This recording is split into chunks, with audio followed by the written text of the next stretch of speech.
রাজধানীর আভিজাত এলাকায় গড়ে উঠেছে নামে বেনামে আবাসিক হোটেল, যেখানে রয়েছে কলেজের ছাত্রী সহ নানান বয়সের নারী কর্মীরা। প্রশাসনের নাকের ডগায় চলছে এসব অপকর্ম। প্রশাসন যেন দেখেও দেখছে না।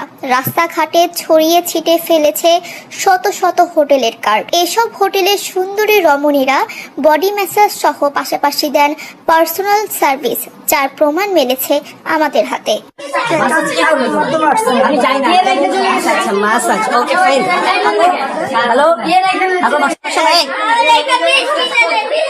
শোনো শোনো শোনো, তোমার কষ্ট কি বলো দেখি শুনি।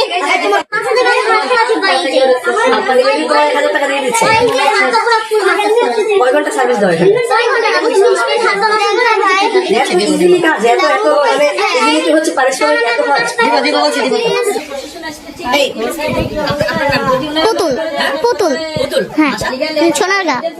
হ্যাঁ, আমার একটা ফ্রেন্ড বলছে তোমাকে আমার ফ্যামিলি ক্রাইসিস, যে এরকম এরকম তুমি কি কাজ করতে চাও? এখন আমার ফ্যামিলি নুন আনতে পান্তা ফেরার অবস্থা।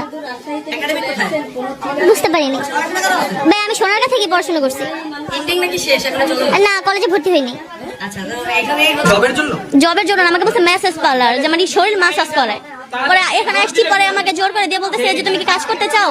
এখন বলছি আমি ভাই কাজ করতে চাই। না না, আমি তো জানি নিচে বলছে এটা কল সেন্টার। হ্যাঁ, আজকে না 2 দিন।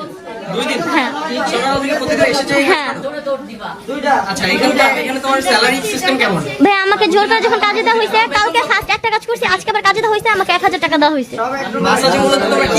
মাসাজে কাজ, এই যে শরীর টিপানো হচ্ছে। 1000 টাকা দেওয়া হয়েছে। মাসাজের কাজ হাত পা টিপা, এইটাই। অয়েল দিয়ে হাত পা পুরো ফুল মাসাজ করানো।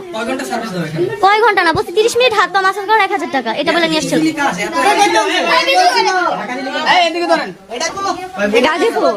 গাজীপুর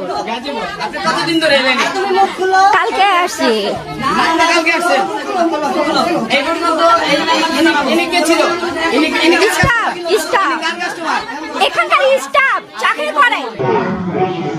দর্শক, সি নিউজ 24 SD সংবাদে এতক্ষণ পর্যন্ত আমাদের সাথে থাকার জন্য আপনাদের অসংখ্য ধন্যবাদ। পরবর্তী নিউজ পেতে পেজটি সাবস্ক্রাইব